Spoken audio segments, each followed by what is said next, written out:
A kiss before the cartel's fall. Alessandra Romano had always known her marriage would be a business transaction, nothing more.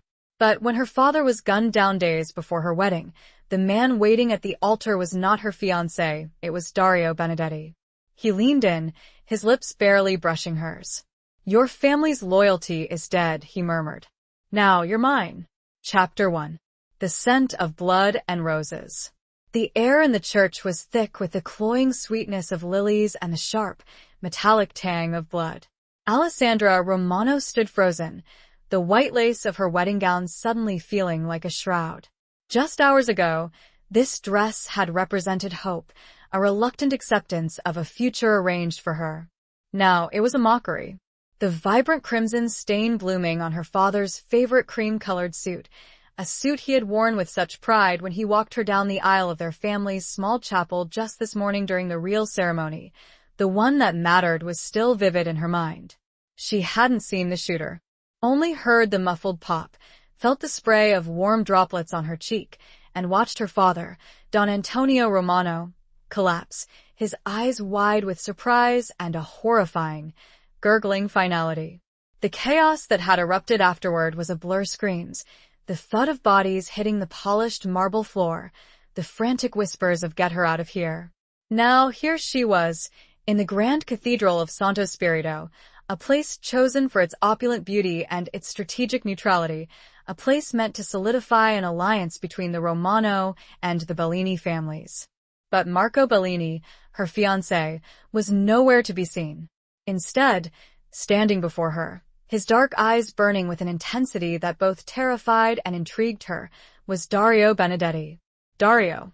The name itself was a whispered legend in the shadowed corners of their world. He was the capo of the Benedetti family, a man known for his ruthless ambition and a chilling calm that masked a volcanic temper. He was everything Marco was not: dangerous, powerful, and undeniably magnetic. He was also, by all accounts, their enemy. Or he had been. The priest, a thin, nervous man with trembling hands, cleared his throat, his voice barely audible above the hushed whispers of the assembled guests, a carefully curated collection of the city's most influential families, their faces a mixture of shock, fear, and morbid curiosity. Many were already edging towards the exits, their finely tailored suits and elegant dresses rustling like frightened birds. Dario stepped closer, his presence filling the vast space, his shadow falling over her like a predator's cloak. He was taller than she remembered, his shoulders broader, his jawline sharper. The years had etched lines of experience and command onto his face, adding a layer of gravitas to his already imposing presence. He wore a tailored black suit that emphasized his lean, powerful build. The only splash of color was the deep crimson of his tie, a shade unsettlingly similar to the blood that had stained her father's suit. His cologne, a blend of sandalwood and something darker, something almost feral, reached her, a stark contrast to the floral arrangements that now seemed to mock the sanctity of the occasion. He took her hand, his touch surprisingly gentle, his fingers calloused but warm. He raised it to his lips, his gaze never leaving hers. It wasn't a kiss, not really. It was a branding, a claim. "Your family's loyalty is dead," he murmured, his voice a low, resonant rumble that seemed to vibrate through her very bones. The words, spoken in perfect, unaccented Italian, were a stark contrast to the formal English required for the charade of this public ceremony. He switched back to English, the language of their twisted business dealings, his tone now carrying a chilling formality. "Now you're mine." Alessandra's mind reeled. This wasn't supposed to happen. The alliance with the Bellinis was meant to secure the Romano family's future, to protect them from the encroaching power of the Benedettis. Her father had orchestrated it all, a desperate gamble to maintain their dwindling influence. She had been the pawn, willingly sacrificed on the chessboard of their world. But now, the board had been overturned, the pieces scattered, and she was caught in the grip of a man who played by his own rules. She tried to pull her hand away, but his grip tightened, not painfully, but firmly, a clear indication of his control. Her heart hammered against her ribs, a frantic drumbeat against the silence of the cathedral. She wanted to scream, to fight, to run, but she was paralyzed, trapped in a nightmare that was unfolding with a terrifying, surreal clarity. Her gaze darted around the cathedral, searching for a familiar face, a sign of hope, but there was none. Her uncles, her cousins, the loyal soldati who had sworn to protect her family, they were all gone, vanished like smoke in the wind.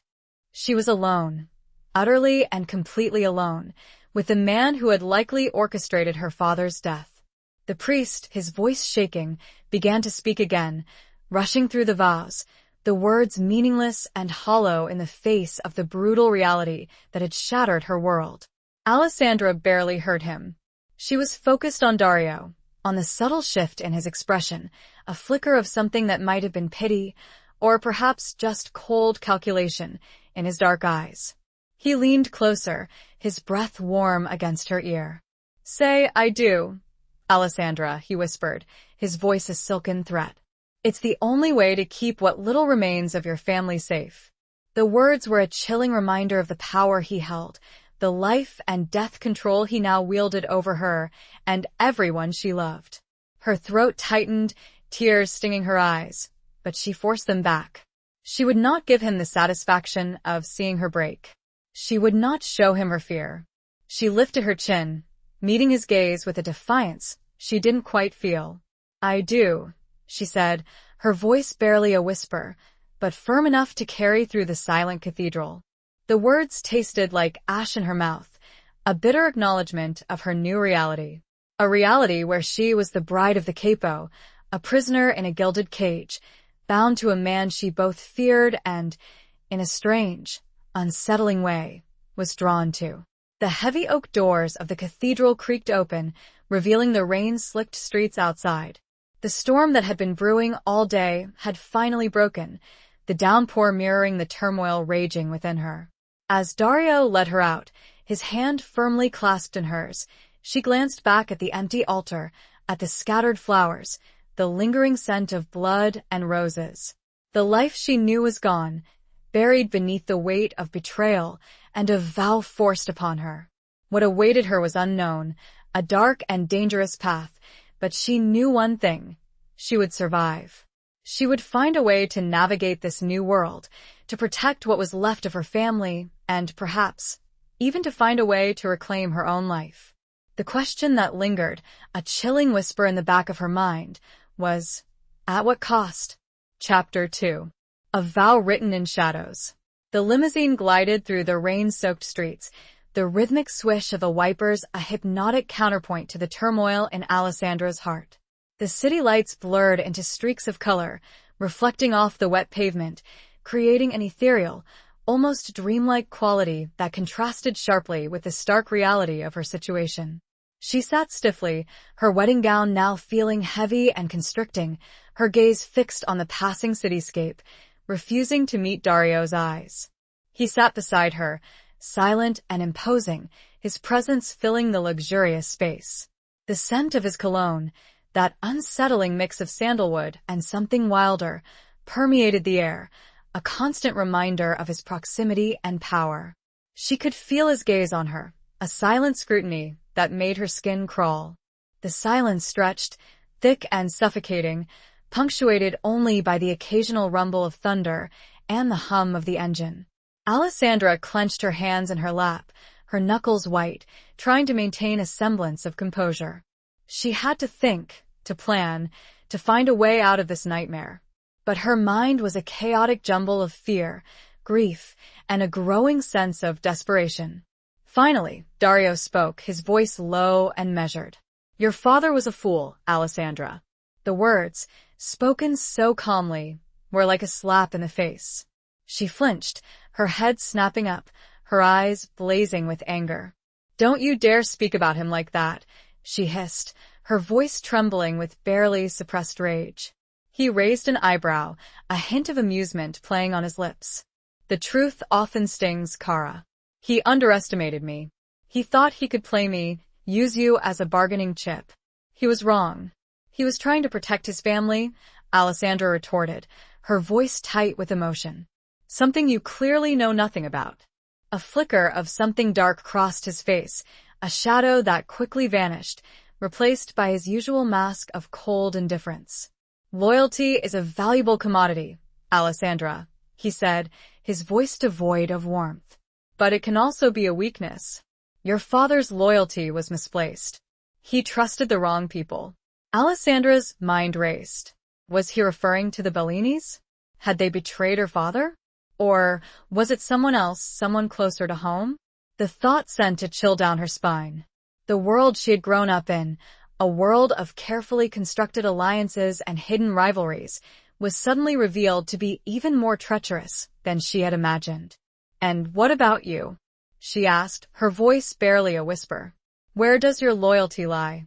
He smiled, a slow, predatory smile that didn't reach his eyes. "With my family," he said, his voice taking on a hard edge. "And now, you are part of that family. Your loyalty is to me now." The words hung in the air, heavy and suffocating. Alessandra felt a knot of fear tighten in her stomach. She was trapped, bound to him by a vow forced upon her, a pawn in a game she didn't understand. The limousine pulled up to a grand palazzo, its imposing facade illuminated by flickering gaslights. The building was ancient, its stone walls weathered by time and steeped in history, a silent witness to generations of power struggles and secret dealings. It was the Benedetti family home, a place she had only ever heard whispered about, a place that now represented her prison. As Dario helped her out of the car, his hand brushing against hers, she couldn't help but shiver. The rain had stopped, leaving a cool, damp mist in the air.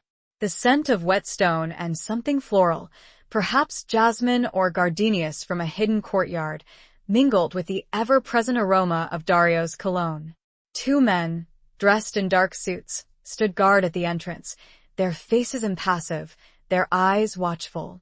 They nodded respectfully to Dario, their gazes lingering on Alessandra with a mixture of curiosity and suspicion. She felt their eyes on her, assessing, judging, and a wave of unease washed over her.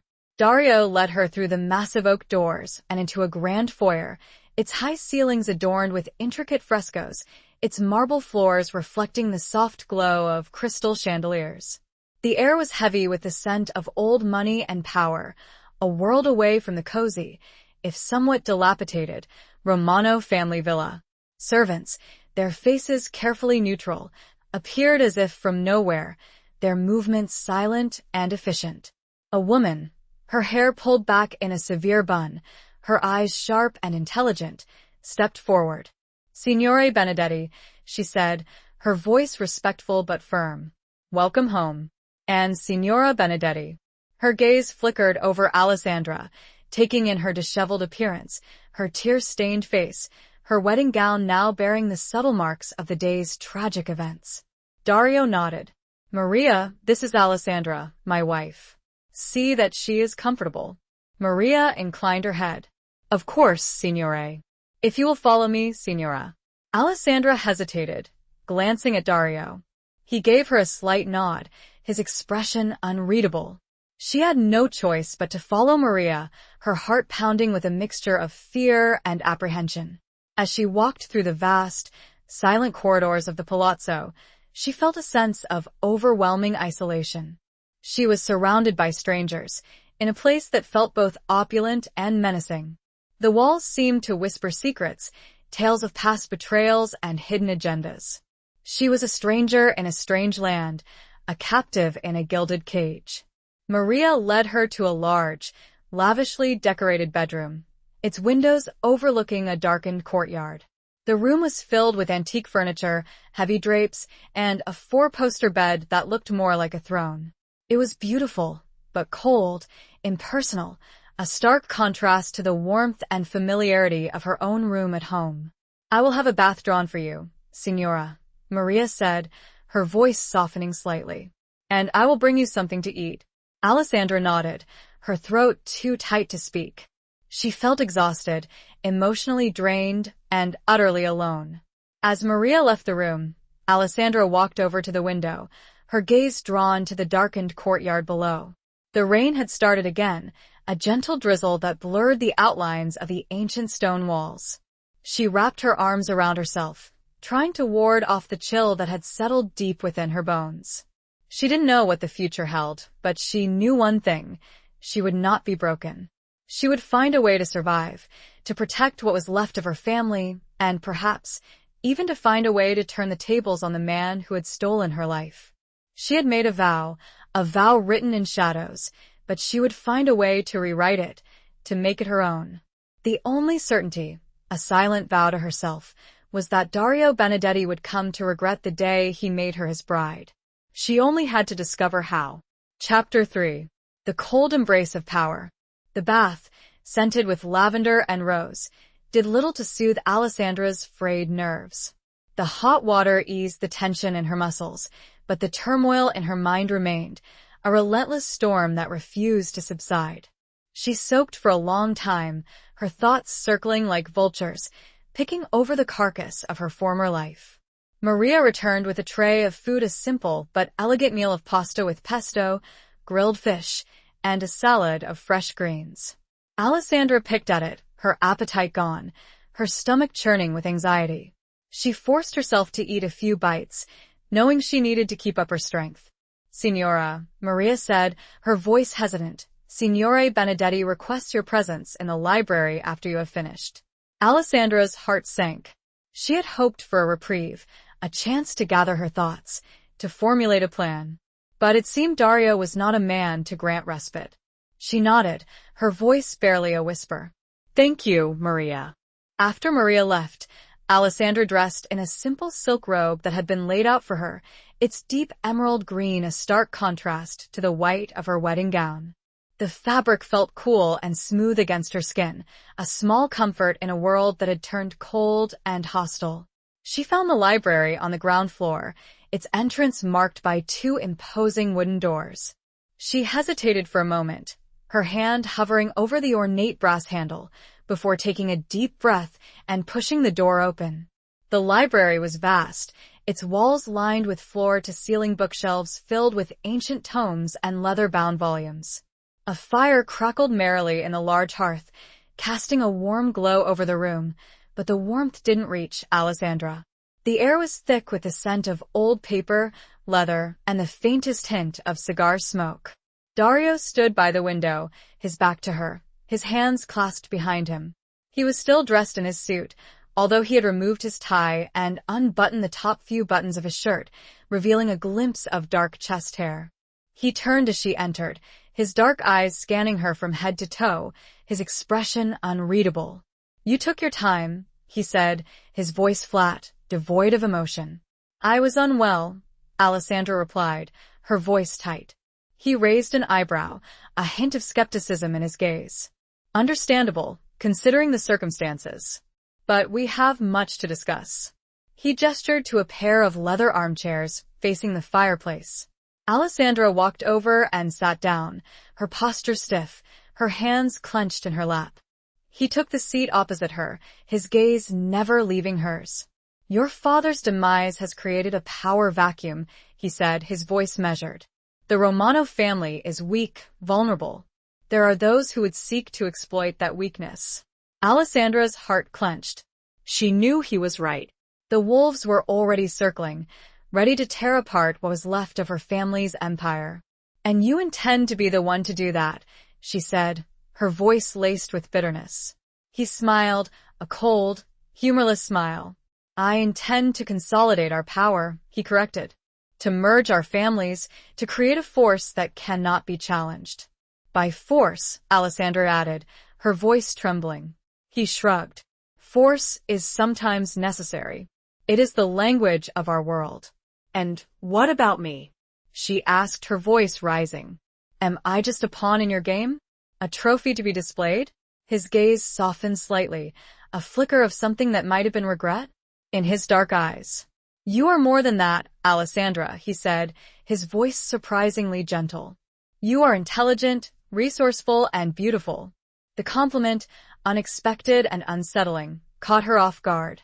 She felt a flush rise to her cheeks, a mixture of anger and confusion. "Don't patronize me," she snapped. "I know what I am." A prisoner. A hostage. He leaned forward, his gaze intense. You are my wife, Alessandra. And as my wife, you will have a role to play. You will be respected, protected, and provided for. But you will also obey me. You will follow my rules. You will be loyal to me and to our family. The words were a clear warning, a reminder of the power he held over her. Alessandra felt a chill run down her spine. She was trapped, bound to him by a forced marriage, a prisoner in a gilded cage. And if I refuse? She asked, her voice defiant, although her heart was pounding with fear.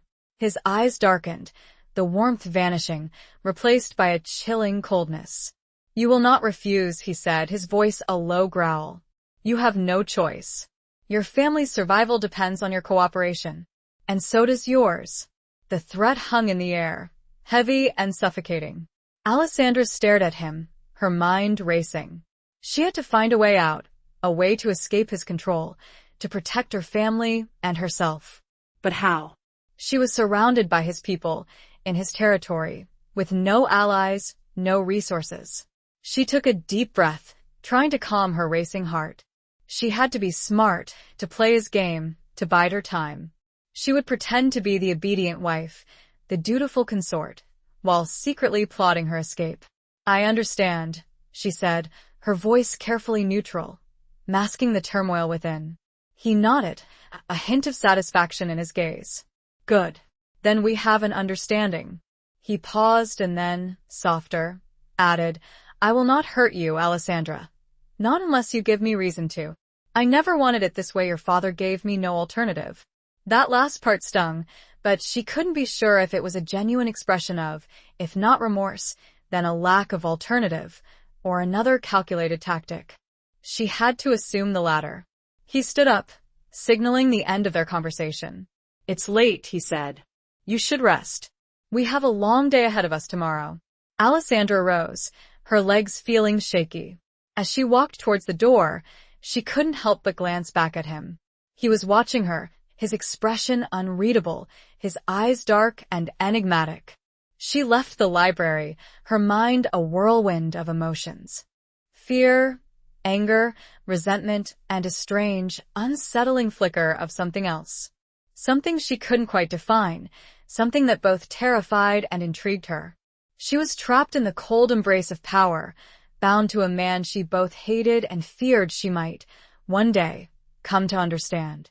And perhaps that, the idea of softening, of coming to care, was the most terrifying thought of all. The unsettling question that kept her walking quickly away was whether that understanding would break or remake her. Chapter 4. Whispers in the Palazzo. The morning light, filtered through the heavy drapes, painted the room in shades of muted gold. Alessandra awoke with a start, her heart pounding, her mind still reeling from the events of the previous day. She lay in the massive four-poster bed, the silk sheets tangled around her legs, feeling a sense of disorientation, of unreality. It felt as though she had woken up in someone else's life, a life she didn't recognize, a life she didn't want. She rose and dressed in a simple, dark blue dress that Maria had laid out for her. The fabric felt heavy and unfamiliar, a constant reminder of her new circumstances. As she brushed her long, dark hair, she caught a glimpse of her reflection in the ornate mirror. Her face was pale, her eyes shadowed with fatigue and a lingering sadness. She looked like a stranger, a ghost of her former self. A knock on the door startled her. Maria entered, her expression carefully neutral. Signora, she said, Signore Benedetti requests your presence at breakfast. Alessandra nodded, her stomach clenching with apprehension. She followed Maria through the winding corridors of the palazzo, her footsteps echoing on the marble floors. The silence of the house was unsettling, broken only by the occasional murmur of voices and the distant clatter of dishes. The breakfast room was smaller and more intimate than the grand dining room, its windows overlooking a walled garden filled with blooming roses and fragrant herbs. Dario was already seated at the table, dressed in a casual but elegant gray suit, his dark hair still damp from a shower. He was reading a newspaper, his brow furrowed in concentration. He looked up as she entered, his dark eyes scanning her from head to toe, his expression unreadable. "Good morning, Alessandra," he said, his voice flat, devoid of warmth. "Good morning," she replied, her voice barely a whisper. He gestured to a chair opposite him. Alessandra sat down, her posture stiff, her hands clasped tightly in her lap. A servant, his face impassive, poured her coffee and placed a plate of fruit and pastries in front of her. She picked at the food, her appetite non-existent. The silence stretched, thick and uncomfortable. Alessandra could feel Dario's gaze on her, a silent scrutiny that made her skin crawl. "Today," he said, finally breaking the silence, "we will visit your family." Alessandra's heart leaped with a mixture of hope and fear.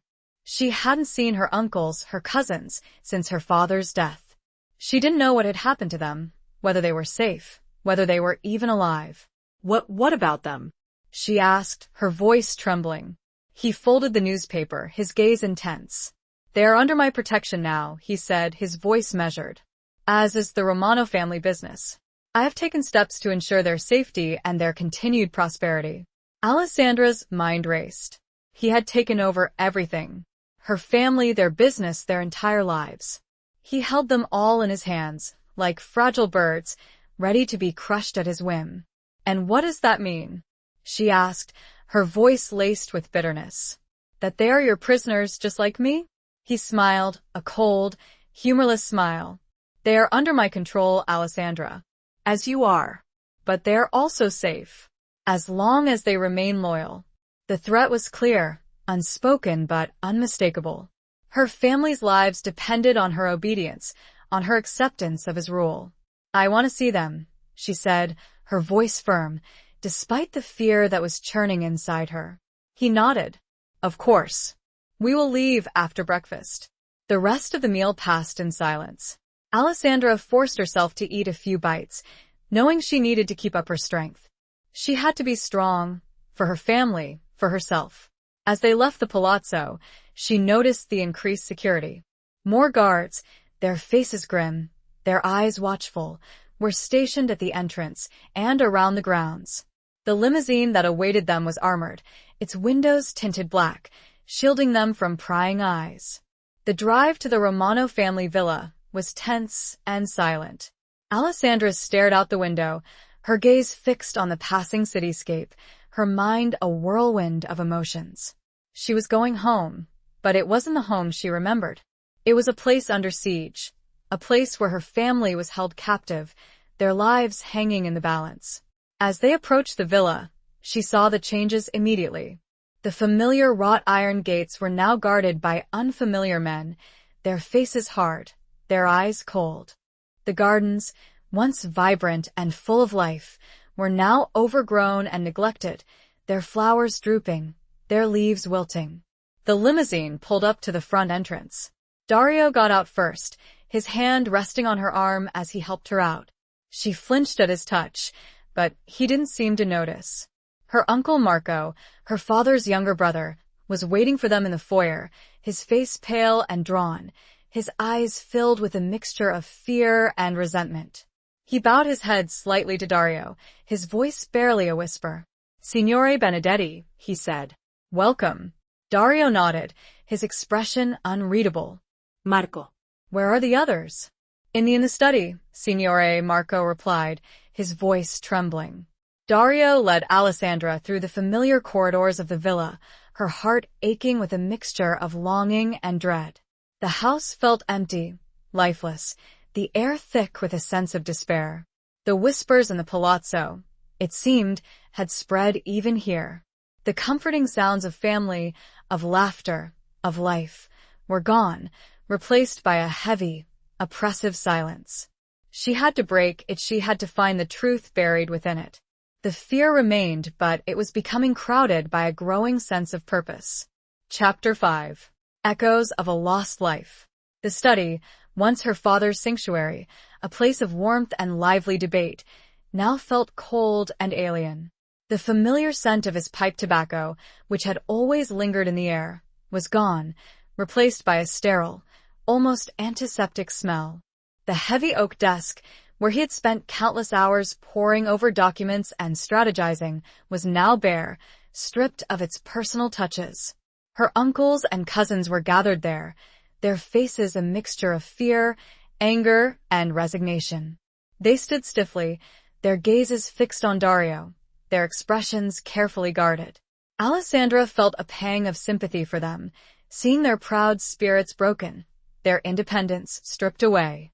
Dario took his place at the head of the table, his posture commanding, his gaze sweeping over the assembled family members. Alessandra stood beside him, her presence a silent reminder of their new reality. As you know, Dario began, his voice cold and formal. Circumstances have changed. The Romano family is now under my protection. Your businesses, your assets, your lives are now in my hands. A murmur of discontent rippled through the room, but no one dared to speak out. They knew the consequences of defiance. I understand that this is a difficult transition, Dario continued, his voice devoid of empathy. But I assure you, it is for the best. The Romano family was weak, vulnerable. I am offering you strength, stability, and survival. Alessandra's uncle Leo, the eldest of her father's brothers, a man known for his fiery temper and unwavering loyalty, stepped forward. "And what is the price of this protection, Benedetti?" he asked, his voice laced with bitterness. Dario smiled, a slow, predatory smile. "Loyalty," he said, his voice taking on a hard edge. "Unwavering loyalty. To me. And to my family. And what about Alessandra?" Leo asked, his gaze shifting to her. "What is her role in all of this?" Dario placed his hand on Alessandra's arm, a possessive gesture that made her skin crawl. "Alessandra is my wife," he said, his voice firm. "She is the bridge between our families. She will be treated with respect, and she will be expected to uphold the values of our family." Alessandra felt a surge of anger. She was not a bridge. She was a prisoner, a pawn in his game. But she knew she had to play along for now. She had to protect her family, even if it meant sacrificing her own freedom. "We understand, Signore Benedetti," Marco said, his voice trembling. "We are grateful for your protection." Alessandra could see the lie in his eyes, the resentment simmering beneath the surface.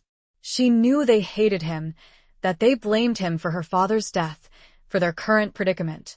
But they were also afraid, and fear was a powerful motivator. Dario nodded, his expression unreadable. "Good. "Then we have an understanding." He paused, his gaze sweeping over the assembled family members. "I will be making changes to the way things are run. I expect your full cooperation. Any disloyalty will be dealt with severely." The threat hung in the air, heavy and suffocating. Alessandra felt a chill run down her spine. She knew he was capable of anything. The meeting ended, and Dario led Alessandra out of the study. As they walked back through the villa, she couldn't help but feel a sense of overwhelming sadness. The echoes of her lost life surrounded her, the ghosts of happy memories haunting the empty rooms. She stopped in the doorway of her old bedroom, her gaze drawn to the familiar objects, the books, the photographs, the small trinkets that had once filled her life with joy. The room was exactly as she had left it, as if frozen in time, waiting for her return. But she knew she could never truly come back. Her life had changed irrevocably. Dario stood behind her, his presence a silent reminder of her new reality. "It's difficult, isn't it?" he said, his voice surprisingly gentle. "To say goodbye to the past." Alessandra turned to face him, her eyes filled with tears. "It's more than difficult," she said, her voice trembling. "It's impossible." He reached out and touched her cheek, his fingers brushing away a tear. "Nothing is impossible, Alessandra," he said, his voice low and resonant. "You are stronger than you think." The gesture, unexpected and tender, caught her off guard.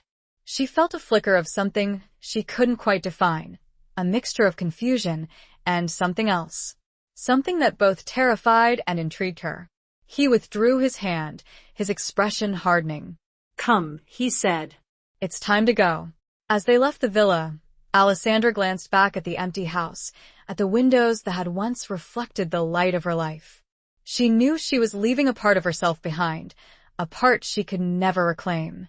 But she also knew that she had to move forward, to face the future, however uncertain it might be. She had to find a way to survive, to protect her family, and perhaps even to find a glimmer of hope in the darkness that had enveloped her. The only path forward, she realized, a chilling echo of her father's meticulous planning, was through the maze of Dario's making, navigating the very life he controlled, learning its every secret. Chapter 6. The Serpent's Gaze. The following days settled into a strange, uneasy routine. Alessandra found herself navigating the intricate social landscape of the Benedetti household, a world of unspoken rules, hidden agendas, and simmering tensions.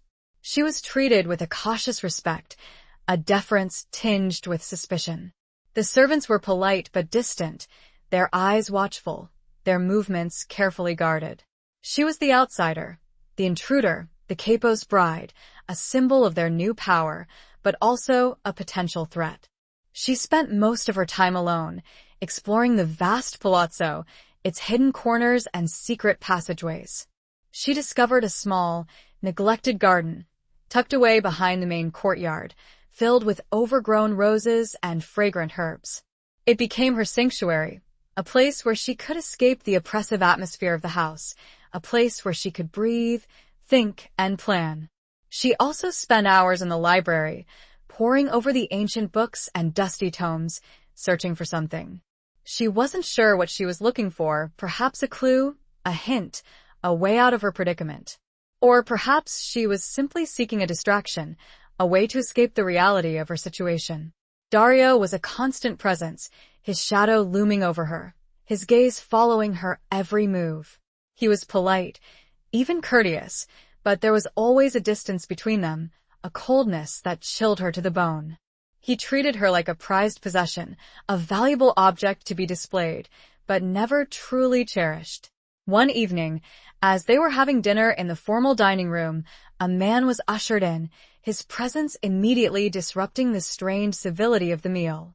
He was tall and lean, with a sharp, angular face and cold, calculating eyes. He was dressed in a finely tailored suit, but there was something about him, a subtle air of menace, that set Alessandra on edge. Dario rose from his seat, a flicker of something in his dark eyes. It wasn't quite surprise, more like anticipation. "Salvatore," he said, his voice flat, devoid of emotion. "What brings you here?" Salvatore smiled, a slow, predatory smile that didn't reach his eyes. "I have news, Dario," he said, his voice smooth and silky. "News about the Bellinis." Alessandra's heart skipped a beat. The Bellinis. Her former fiancé, Marco, his family, the people who were supposed to be her allies. What had happened to them? Dario gestured to a chair. "Sit down, Salvatore. Tell me everything." Salvatore took a seat, his gaze lingering on Alessandra, his eyes assessing, judging. She felt a shiver run down her spine. There was something about him, something serpentine, that made her deeply uncomfortable. "The Bellinis are weak," Salvatore said, his voice low and confidential. "Their businesses are failing, their allies are deserting them. They are desperate." Dario nodded, his expression unreadable. And Salvatore continued, his smile widening. "They are seeking revenge. They blame you for their misfortune. They blame you for Antonio Romano's death." Alessandra's breath caught in her throat. She had suspected as much, but to hear it confirmed, to hear it spoken aloud, sent a wave of fear and anger through her. "They are plotting against you, Dario," Salvatore said, his voice taking on a hard edge. "They are planning to strike back." Dario remained silent for a moment, his gaze fixed on Salvatore, his expression unreadable. Then he turned to Alessandra, his dark eyes boring into hers. "What do you know about this, Alessandra?" he asked, his voice low and menacing. Alessandra's mind raced. She knew nothing, but she also knew that she couldn't afford to appear weak, to show any sign of vulnerability. "I know nothing," she said, her voice firm, despite the fear that was churning inside her. "I haven't spoken to the Bellinis since my father's death." Dario studied her for a moment, his gaze intense, searching. She met his gaze, her chin lifted, her expression defiant. She would not let him see her fear. "I believe you," he said, finally, his voice softening slightly. But there was still a hint of suspicion in his eyes, a lingering doubt that made her uneasy. He turned back to Salvatore. "What else do you know?" Salvatore shrugged. "Not much. But I have my sources. I will keep you informed." He rose from his seat. "I must be going. I have other business to attend to." Dario nodded. "Thank you, Salvatore. I appreciate your discretion." Salvatore smiled, a cold, humorless smile. "Always, Dario. Always."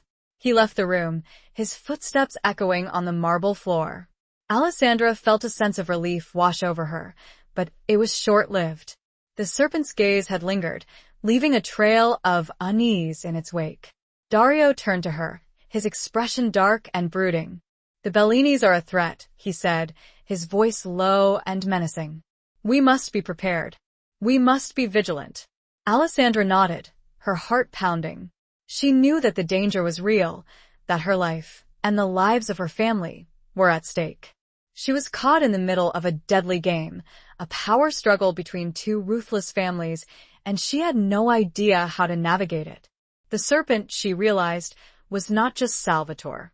It was the entire world she now inhabited, a world of shifting alliances and constant threat, where one wrong move could mean death. And tonight, she knew one wrong word could have the same effect. Chapter 7. Beneath the velvet mask. The tension in the palazzo was palpable, a thick, suffocating cloud that hung over everything. The whispers had intensified, the servants moving with an even greater caution, their eyes darting nervously around, as if expecting an attack at any moment. Alessandra felt like she was walking on eggshells, every word, every gesture, scrutinized and analyzed. Dario had become even more withdrawn, his mood shifting between a cold, detached calm and a simmering rage that threatened to erupt at any moment. He spent most of his time closeted in his study, meeting with his lieutenants, strategizing, planning, preparing for the inevitable confrontation with the Bellinis. Alessandra, meanwhile, continued her exploration of the palazzo, her mind constantly searching for a way out, a weakness in Dario's armor, a chink in the fortress that he had built around himself and his power. She found herself drawn to the library, to the ancient books and dusty tomes, seeking solace in the written word, in the echoes of the past. One afternoon, she stumbled upon a hidden room, a small, secret chamber tucked away behind a bookcase. It was filled with old portraits, faded tapestries, and antique furniture, covered in dust sheets. It was clearly a room that had not been used in years, a forgotten corner of the palazzo. As she was examining a portrait of a woman with striking dark eyes and a hauntingly familiar smile, she heard a noise behind her. She turned, her heart pounding, expecting to see Dario, or one of his guards. But it was Maria, the housekeeper, her face pale and drawn, her eyes filled with a mixture of fear and something else. Something that looked like pity. "Signora," Maria said, her voice trembling, "you shouldn't be here. This room is forbidden." Alessandra's curiosity was piqued. "Why?" she asked. "What is this place?" Maria hesitated, her gaze darting nervously around, as if expecting someone to overhear them. "It was Signora Benedetti's room," she said, her voice barely a whisper. "Dario's mother." Alessandra's heart skipped a beat. She had never heard Dario speak of his mother. She knew nothing about her, about his past, about the woman who had brought him into this world. What would happen to her? She asked, her voice soft. Maria's eyes filled with tears. "She died," she said, her voice choked with emotion. "A long time ago, when Dario was just a boy." Alessandra felt a pang of sympathy for Dario, a flicker of understanding for the coldness that seemed to emanate from him. He had lost his mother at a young age, a trauma that had undoubtedly shaped him, hardened him, made him the man he was today. How did she die?" Alessandra asked, her voice gentle. Maria hesitated again, her gaze shifting to the portrait on the wall. "It was an accident," she said, her voice unconvincing. Arrêt d'un accident. She fell from her horse. Alessandra didn't believe her.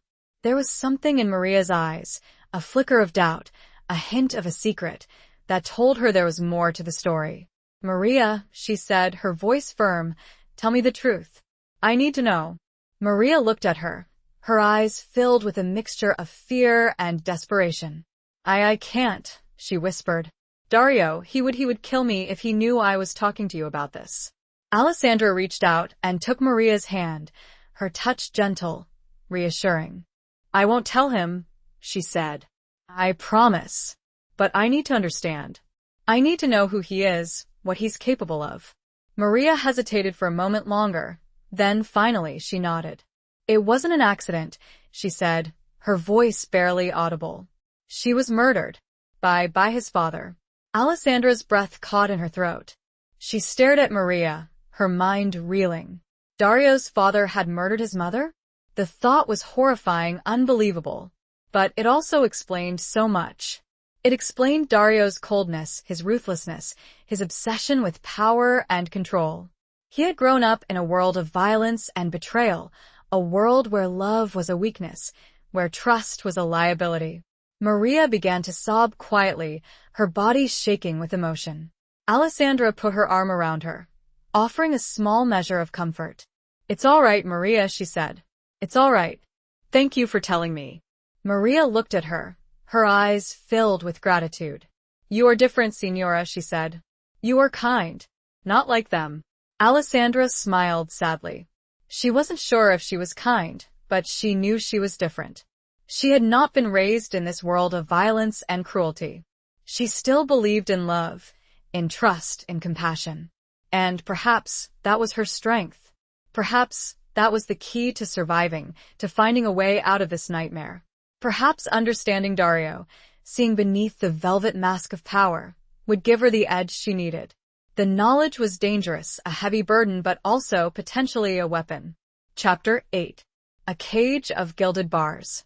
The revelation about Dario's mother's death cast a long shadow over Alessandra's days. She saw him in a new light, a light that was both terrifying and pitiable. He was a product of his past, a victim of his own father's cruelty, a man trapped in a cycle of violence and betrayal. She understood him better, but that understanding didn't make him any less dangerous. It only made him more complex. She tried to maintain a semblance of normalcy, to play the role of the obedient wife, but it was becoming increasingly difficult. The mask was slipping, her true feelings, her fear, her anger, her growing sense of rebellion, threatening to break through the surface. She continued to visit the hidden garden, her sanctuary, the only place where she felt truly free. She spent hours tending to the neglected roses, pruning the overgrown bushes, weeding the flower beds. It was a way to connect with nature, with beauty, with something real and tangible, in a world that felt increasingly artificial and suffocating. One afternoon, as she was working in the garden, she heard footsteps behind her. She turned, expecting to see Maria or one of the servants. But it was Dario. He stood there, watching her, his expression unreadable. He was dressed in a casual shirt and trousers, his dark hair falling across his forehead, his eyes shadowed. He looked different somehow. Less guarded, less menacing. "You seem to find solace here," he said, his voice surprisingly gentle. Alessandra nodded, her heart beating faster. "It's peaceful," she said. "A place where I can breathe." He walked over to her, his gaze sweeping over the garden. "My mother loved roses," he said, his voice soft, almost wistful. "She used to spend hours here, tending to them." Alessandra's heart skipped a beat. He was talking about his mother, openly, willingly.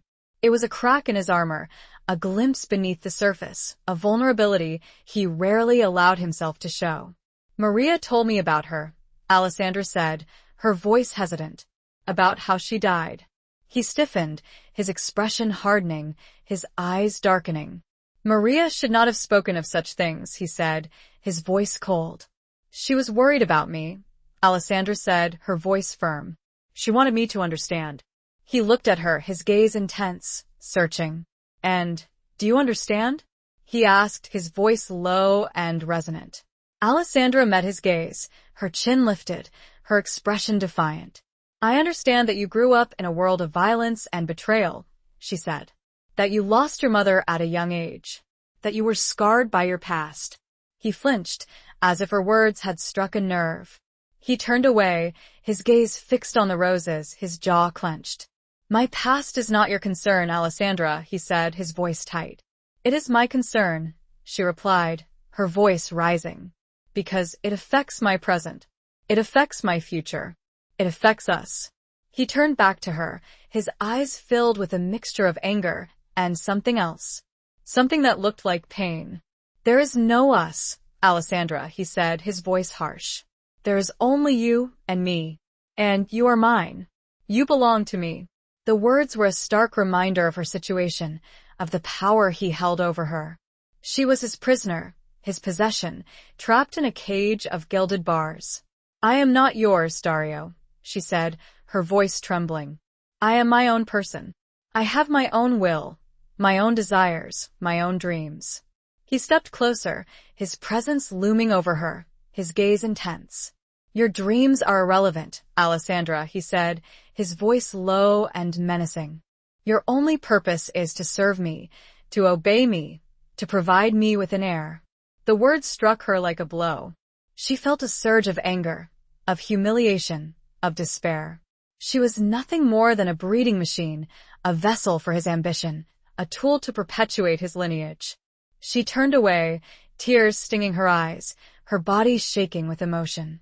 She couldn't bear to look at him, to see the coldness in his eyes, the lack of empathy in his expression. She felt trapped, suffocated, her spirit crushed. She wanted to scream, to fight, to run, but she knew it was useless.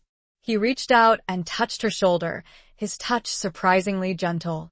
Alessandra, he said, his voice softer, almost pleading. Don't fight me. It will only make things worse. For both of us.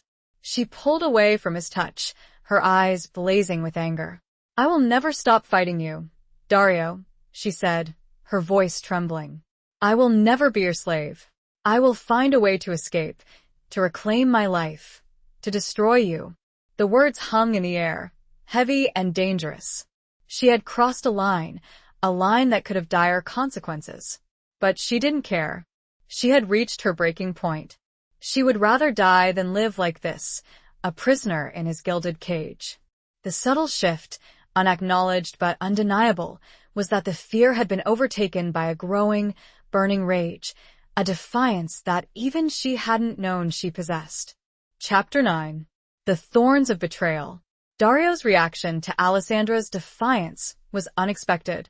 Instead of anger or violence, a flicker of something that might have been admiration crossed his face. It was gone in an instant, replaced by his usual mask of cold indifference, but Alessandra had seen it. And it gave her a sliver of hope. He didn't punish her, didn't threaten her, didn't even raise his voice. He simply turned and walked away, leaving her alone in the garden, her heart pounding, her mind racing. The following days were filled with an even greater tension. Dario was distant, preoccupied, his mood unpredictable. He barely spoke to Alessandra, his gaze avoiding hers, as if he couldn't bear to look at her, to see the defiance in her eyes. Alessandra, meanwhile, continued her quiet rebellion, her subtle acts of defiance. She refused to be cowed, to be intimidated, to be broken. She maintained her dignity, her independence, her spirit, even in the face of his overwhelming power. She also continued to seek information, to gather intelligence, to understand the intricate web of alliances and rivalries that made up the Mafia world. She listened to the servants' whispers. She observed the comings and goings of Dario's lieutenants. She pieced together fragments of conversations, trying to make sense of the complex power dynamics that governed their lives. She learned that the Bellinis were indeed planning their revenge, that they were gathering allies, amassing weapons, preparing for a war. She also learned that Dario was not as strong as he appeared, that he had enemies within his own ranks, that there were those who doubted him, who resented him, who were waiting for an opportunity to betray him. One evening, As she was having dinner alone in the formal dining room, Dario was away on business. Maria approached her, her face pale and drawn, her eyes filled with fear. "Signora," she whispered, her voice trembling, "I have something to tell you. Something important." Alessandra's heart skipped a beat. She had a feeling she knew what it was about. "What is it, Maria?" she asked, her voice low and urgent.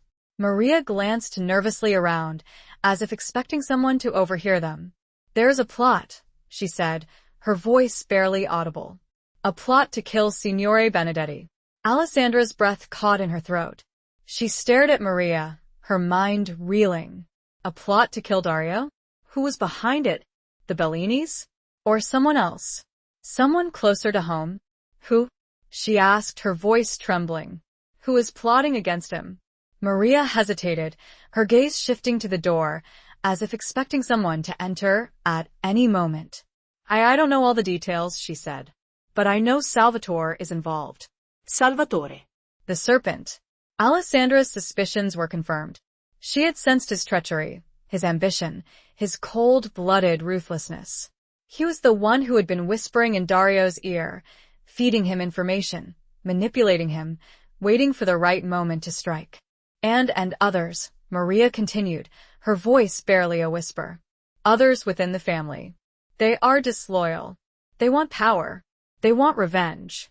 Alessandra's mind raced. She had to warn Dario. She had to tell him about the plot, about Salvatore's treachery, about the disloyalty within his own ranks. But how? He wouldn't believe her. He would think she was lying, that she was trying to manipulate him, that she was siding with his enemies. "Maria," she said, her voice urgent, "you have to help me. You have to tell Dario. You have to warn him." Maria shook her head, her eyes filled with terror. "I can't," she whispered. He would kill me. He would kill my family." Alessandra understood her fear. She knew the risks, the consequences of betrayal. But she also knew that she couldn't stand by and do nothing. She couldn't let Dario be murdered, even if she hated him, even if she wanted to escape him. "I'll do it," she said, her voice firm, despite the fear that was churning inside her. "I'll tell him. But you have to promise me you'll help me if you can. You'll watch my back." Maria hesitated for a moment, then finally, she nodded. "I will," she whispered. "But be careful, Signora. Be very careful." Alessandra knew that she was walking into a dangerous game, a game with deadly stakes. But she had no choice. She had to act, to protect Dario, even if it meant risking her own life. She had to expose the thorns of betrayal, the hidden daggers that threatened to destroy everything. The irony, bitter and sharp, was that she was risking her life to save the man who had taken it from her. The question that lingered, a chilling whisper in the back of her mind, was, why?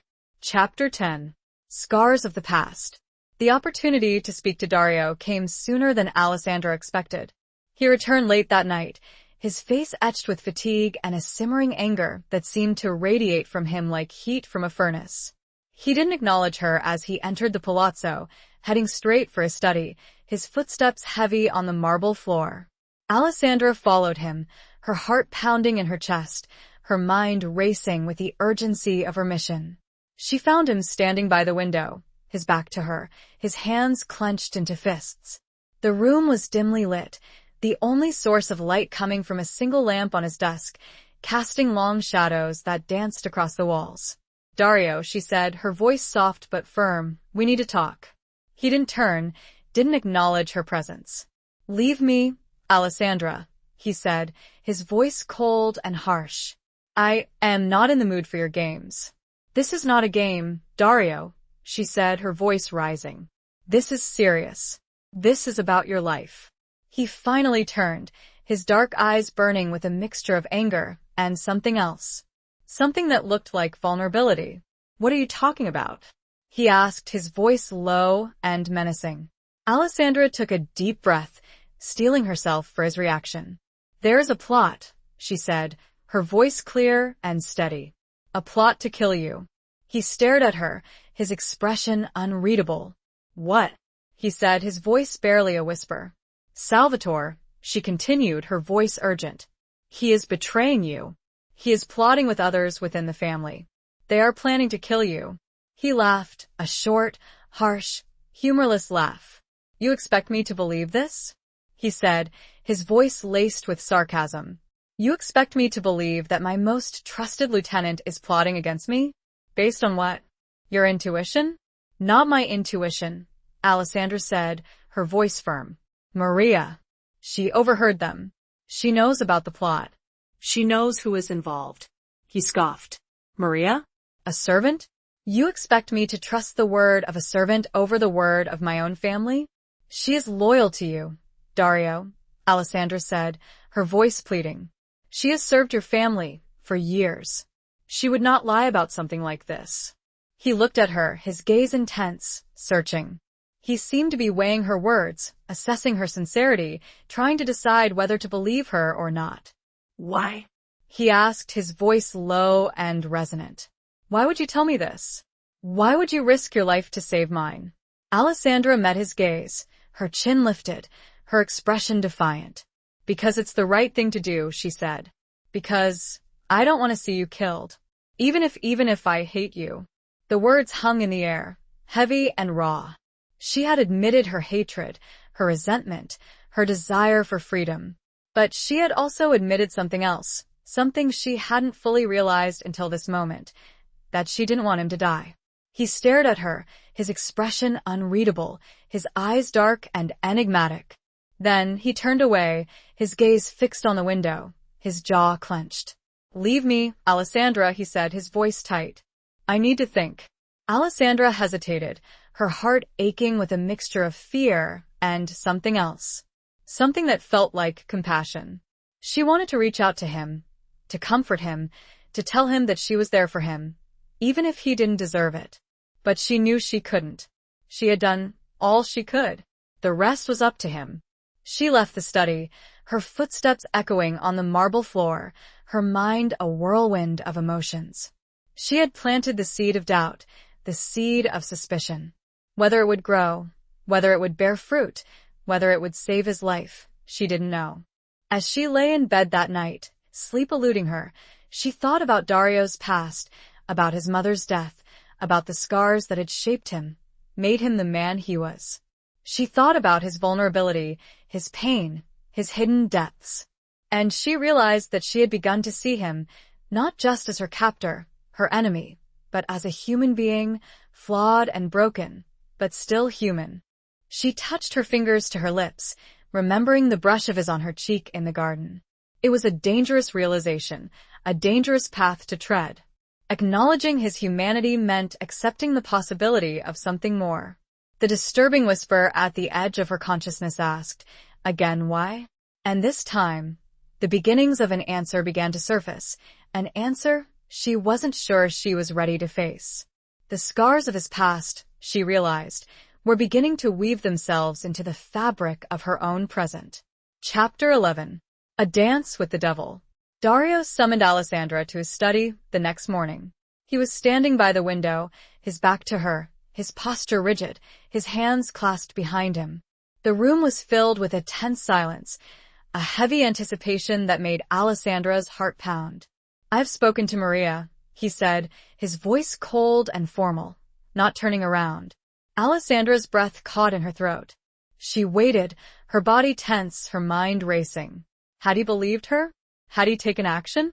Or had he dismissed her warning as a fabrication, a lie? He finally turned, his dark eyes piercing her, his expression unreadable. "She confirmed your allegations," he said, his voice devoid of emotion. "She told me everything." Alessandra felt a wave of relief wash over her, but it was short-lived.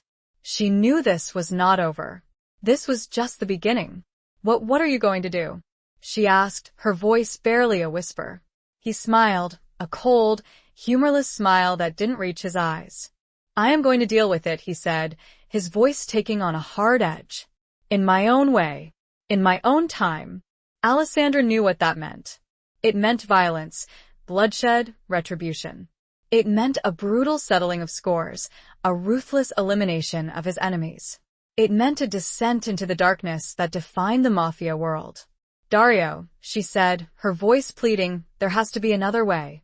There has to be a way to avoid more bloodshed. He laughed, a short, harsh, bitter laugh. You are naive, Alessandra, he said, his voice laced with sarcasm. There is no other way. This is our world. This is how we resolve our differences. But it doesn't have to be, she said, her voice rising. You can change things. You can break the cycle. You can choose a different path. He looked at her, his gaze intense, searching. He seemed to be considering her words, weighing them, evaluating their merit. And what path would you have me choose, Alessandra? He asked, his voice low and resonant. The path of weakness? The path of surrender? The path of betrayal? The path of peace, she said, her voice firm. The path of justice. The path of forgiveness. He scoffed. Forgiveness? He said, his voice incredulous. You expect me to forgive those who have plotted against me? Those who have betrayed my trust? Those who have threatened my life? I expect you to try, she said, her voice unwavering. I expect you to rise above the violence, the hatred, the cycle of revenge. He stared at her, his expression unreadable, his eyes dark and enigmatic. Then he turned away, his gaze fixed on the window, his jaw clenched. You ask too much, Alessandra, he said, his voice tight. You ask the impossible. Nothing is impossible, Dario, she said, her voice soft but insistent. Not if you believe. Not if you have the courage to change. He didn't respond, didn't acknowledge her words. He remained silent, lost in his own thoughts, his own demons, his own struggles. Alessandra knew that she had reached a limit, a boundary she couldn't cross. She had planted the seeds of doubt, of hope, of possibility. But it was up to him to nurture them, to allow them to grow, to transform him. She left the study, her heart heavy with a mixture of frustration and something else. Something that felt like disappointment. She had hoped, perhaps foolishly, that she could reach him, that she could change him, that she could save him. But she knew that she couldn't.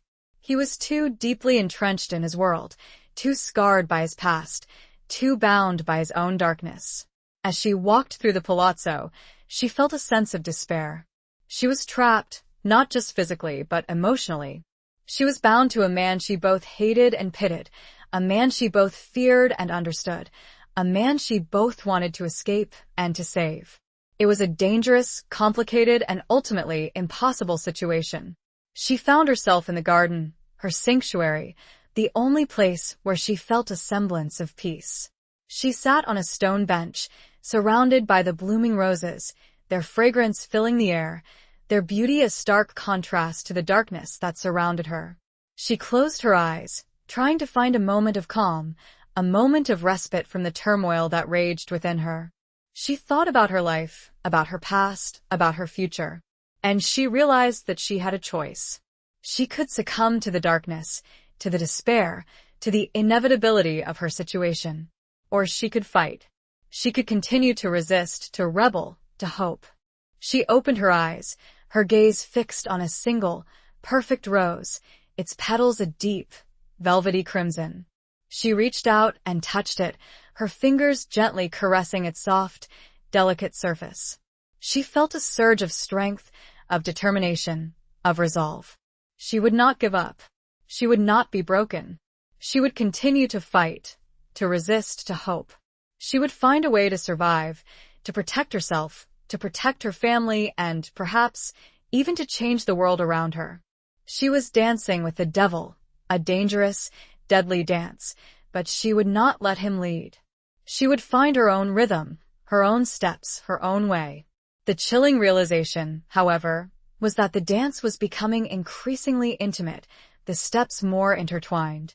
The question that haunted her, a silent whisper in the twilight, was whether she could escape the dance before the music stopped. Chapter 12. The Price of Loyalty. The days that followed were filled with a suffocating tension. Dario was a ghost in his own home, his presence felt but rarely seen. He moved through the palazzo like a phantom, his footsteps silent, his expression unreadable, his thoughts hidden behind a wall of cold indifference. He was planning, strategizing, preparing for the inevitable confrontation, but he kept his plans close to his chest, sharing them with no one, not even Alessandra. She, meanwhile, lived in a state of constant anxiety, her nerves frayed, her senses on high alert. She watched, she listened, she waited, expecting the storm to break at any moment. She knew that Dario was a dangerous man, capable of unspeakable violence, and she feared for the lives of those who had betrayed him, even if she despised their treachery. One evening, as she was walking through the corridors, she overheard a conversation between two of Dario's lieutenants, their voices hushed, their words guarded. They were discussing Salvatore, their tone filled with a mixture of suspicion and fear. "He's been acting strange," one of them said. Distant. "Preoccupied. Like he's hiding something." "He's always been ambitious," the other replied. "But this is different. This feels dangerous." "Dario suspects him," the first one said. "He knows something is wrong. But he's waiting. He's biding his time." "Waiting for what?" the other asked. "For Salvatore to make a move? For the Bellinis to attack? For what?" "I don't know," the first one said. "But I fear blood will be spilled. A lot of blood." Alessandra's heart pounded in her chest. She had to do something. She had to warn Salvatore, to tell him that Dario knew about his plot, that he was in danger. It was a foolish, reckless idea, but she couldn't stand by and do nothing. She couldn't let him be murdered, even if he deserved it. She knew it was a betrayal of Dario, a betrayal of the vows she had been forced to make, but she didn't care. She had to follow her conscience, her sense of justice, her humanity. She found Salvatore in the library, poring over some documents, his face illuminated by the soft glow of a lamp. He looked up as she entered, his expression surprised, then guarded. "Alessandra," he said, his voice smooth and silky.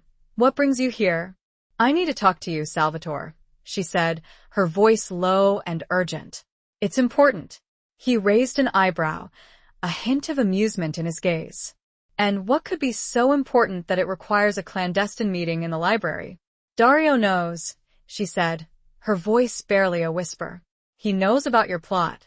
He knows you're planning to kill him." His expression changed, his amusement vanishing, replaced by a cold, hard anger. "What are you talking about?" he said, his voice menacing. "Maria," she said. "She overheard you. She told Dario everything." He stared at her, his eyes narrowed, his jaw clenched. He seemed to be assessing her, judging her, trying to decide whether to believe her or not. "You're lying," he said, his voice low and dangerous. "You're trying to protect him. You're his whore." "I'm not lying, Salvatore," she said, her voice firm. "I'm trying to save your life. Dario is planning his revenge. He's going to kill you." He laughed, a short, harsh, bitter laugh. "He can try," he said, his voice filled with bravado. "I'm not afraid of him. I'm ready for him." "You don't understand, Salvatore," she said, her voice pleading. "He's not just going to kill you. He's going to torture you. He's going to make you suffer. He's going to make an example of you." He looked at her, his gaze intense, searching. He seemed to be wavering, his confidence shaken, his bravado crumbling. "Why?" he asked, his voice barely a whisper. "Why are you telling me this? Why are you helping me?" Alessandra met his gaze, her chin lifted, her expression defiant. "Because it's the right thing to do," she said. "Because I don't want to see any more bloodshed. Because I believe in justice." He stared at her, his expression unreadable, his eyes dark and enigmatic. Then he turned away, his gaze fixed on the documents on the desk, his shoulders slumped. "Get out," he said, his voice hoarse. "Get out before he finds you here." Alessandra hesitated, her heart aching with a mixture of fear and pity. She wanted to help him, to protect him, but she knew she couldn't. She had done all she could. She left the library, her footsteps echoing on the marble floor, her mind a whirlwind of emotions. She had betrayed Dario. She had risked her life. She had chosen a side. And she knew that the price of her loyalty, the price of her choice, could be deadly. The repercussions, she realized, were only just beginning. The unsettling question that pulsed in her veins, a drumbeat of both fear and defiance, was whether she had chosen the right side or sealed her own fate. Chapter 13. Shattered Reflections. Alessandra's act of defiance did not go unnoticed. Dario, though he didn't confront her directly, his demeanor shifted. The cold indifference was replaced by a simmering anger, a barely controlled rage that radiated from him like a palpable force. He avoided her gaze, his words curt and clipped when he was forced to speak to her, his presence a constant, oppressive weight in the palazzo. She lived in a state of heightened anxiety, her every nerve on edge, expecting his retribution at any moment. She knew she had crossed a line that could have dire consequences, but she didn't regret her actions. She had followed her conscience, her sense of justice, her humanity, and she would face the consequences, whatever they may be. The expected confrontation came during dinner, a strained and silent affair in the grand dining room. Dario sat at the head of the table, his face a mask of cold fury, his eyes dark and menacing. Alessandra sat opposite him, her posture stiff, her hands clenched tightly in her lap. The servants moved around them like shadows, their movements silent and efficient, their faces carefully neutral, avoiding eye contact with either of them. Halfway through the meal, Dario slammed his fist on the table, the sound echoing through the silent room, making Alessandra jump. The silverware rattled, the crystal glasses trembled, and the servants froze in their tracks. "You betrayed me," he said, his voice low and dangerous, his gaze boring into her. Alessandra met his gaze, her chin lifted, her expression defiant. "I did what I thought was right," she said, her voice firm, despite the fear that was churning inside her. "Right?" he said, his voice rising. "You call aiding my enemies right? You call putting my life at risk right? You call breaking your vows right?" "I did not break my vows, Dario," she said. "The vows were a lie. Forced on me." "They were my vows," he snarled. "I warned a man who was about to be murdered," she said, her voice trembling. "I did what I thought was just. I did what any decent human being would do." "You are not a decent human being, Alessandra," he said, his voice laced with sarcasm. "You are my wife. You belong to me. You are bound by loyalty to me. And you have betrayed that loyalty." "I owe you nothing, Dario," she said, her voice rising. "You took my life. You took my family. You took everything. I owe you nothing." He stood up, his chair scraping against the marble floor, his presence looming over her, his eyes blazing with anger. "You owe me everything," he said, his voice a low growl. "You owe me your obedience. You owe me your respect. You owe me your life." He reached out and grabbed her arm, his grip tight and painful, his fingers digging into her flesh. Alessandra gasped, her eyes widening in fear, but she refused to show him her weakness. "Let go of me, Dario," she said, her voice trembling. "You're hurting me." He tightened his grip, his eyes narrowing, his face inches from hers. "I could do much worse, Alessandra," he said, his voice a menacing whisper. "I could kill you. I could torture you. I could make you wish you were never born." Tears stung her eyes, but she refused to cry. She would not give him the satisfaction of seeing her break. "Do it," she said, her voice barely a whisper, but filled with defiance. "Do it, Dario. Kill me. Torture me. I don't care. I would rather die than live like this, a prisoner in your gilded cage." He stared at her, his expression unreadable, his eyes dark and enigmatic. He seemed to be struggling with something, battling some inner demon, wrestling with a conflict that was tearing him apart. Then slowly his grip loosened. He released her arm, stepping back, his gaze shifting away from hers, his shoulders slumping. "Get out," he said, his voice hoarse, his words barely audible. "Get out of my sight." Alessandra didn't hesitate. She stood up, her legs shaky, her body trembling, and walked out of the dining room, her footsteps echoing on the marble floor. She didn't look back, didn't see the expression on his face, didn't hear the sound of shattering glass as he hurled his wine glass against the wall. She went to her room, her sanctuary, the only place where she felt safe. She locked the door, leaning against it, her body shaking with reaction, tears streaming down her face. She had faced him. She had defied him. She had survived. But she knew that the battle was far from over. She had shattered the reflection of the woman he thought he owned, the woman he thought he had created. And she knew that the pieces, jagged and sharp, could cut them both. The image that haunted her, as she finally wept, was not of his rage, but of the fleeting moment of something else in his eyes, before he had released her. It was a flicker of pain, of vulnerability, of regret. And that, she realized, was the most dangerous weapon of all. Chapter 14. The Heart's Rebellion. The following days were marked by a strained, uneasy silence. Dario was a ghost in his own home, avoiding Alessandra, his presence a constant reminder of the chasm that had opened between them.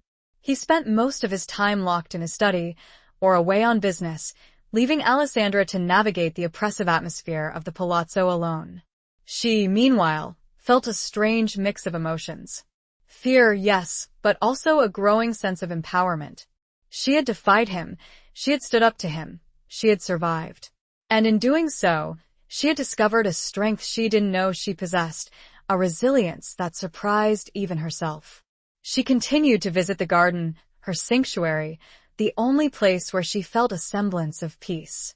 She tended to the roses, their beauty a stark contrast to the darkness that surrounded her, their fragrance a soothing balm to her frayed nerves. One afternoon, as she was working in the garden, she heard footsteps behind her. She turned, expecting to see Maria or one of the servants. But it was Dario. He stood there, watching her, his expression unreadable. He was dressed in a casual shirt and trousers, his dark hair falling across his forehead, his eyes shadowed. He looked tired, worn, defeated. Alessandra's heart skipped a beat. She didn't know what to expect, what to say. She waited, her body tense, her mind racing. He walked over to her, his gaze sweeping over the garden. "You have made this place beautiful," he said, his voice surprisingly gentle. Alessandra nodded, her throat tight. "It's a refuge," she said, her voice barely a whisper. "A place where I can escape." He looked at her, his gaze intense, searching. "Escape from me?" he asked, his voice low and resonant. Alessandra met his gaze, her chin lifted, her expression defiant. "From everything," she said. "From this life. From this prison." He flinched, as if her words had struck a nerve. He turned away, his gaze fixed on the roses, his jaw clenched. "I never wanted to imprison you, Alessandra," he said, his voice hoarse. "I wanted to protect you." "Protect me?" she said, her voice rising. "By killing my father? By forcing me to marry you? By taking away my freedom?" "Your father was a threat," he said, his voice tight. "He was playing a dangerous game. He left me no choice." "There is always a choice, Dario," she said, her voice firm. "You chose violence. You chose power. You chose control." He turned back to her, his eyes filled with a mixture of anger and something else. Something that looked like pain. "And what would you have had me choose, Alessandra?" he asked, his voice low and menacing. "Weakness? Surrender? Betrayal?" "I would have had you choose love," she said, her voice soft but insistent. "Compassion. Forgiveness." The word love hung in the air, unexpected, unsettling, both a challenge and an accusation. He stared at her, his expression unreadable, his eyes dark and enigmatic. Then he laughed, a short, harsh, bitter laugh. "Love," he said, his voice laced with sarcasm. "You speak of love in this world? You are naive, Alessandra. Love is a weakness. Love is a liability. Love is a lie. It doesn't have to be, Dario," she said, her voice pleading. "Love can be strength. Love can be courage. Love can be redemption." He looked at her, his gaze intense, searching. He seemed to be struggling with something, battling some inner demon, wrestling with a conflict that was tearing him apart. Then, slowly, he reached out and touched her cheek, his fingers gently caressing her skin. Alessandra's breath caught in her throat. She didn't move, didn't resist, didn't know what to do. "You are different, Alessandra," he said, his voice soft, almost a whisper. "You are not like the others. You have a light inside you. A light that I have not seen in a long time." His touch sent a shiver down her spine, a mixture of fear and something else. Something she couldn't quite define, something that both terrified and intrigued her. It was a warmth, a tenderness, a vulnerability she had never seen in him before. He withdrew his hand, his expression hardening, his eyes darkening. "But it is a dangerous light, Alessandra," he said, his voice low and menacing. "A light that could destroy you. A light that could destroy us both." He turned and walked away, leaving her alone in the garden, her heart pounding, her mind racing, her body trembling. She had seen a glimpse of something beneath the surface, a flicker of humanity, a hint of love. But it was a fleeting glimpse, a fragile spark, threatened by the darkness that surrounded them.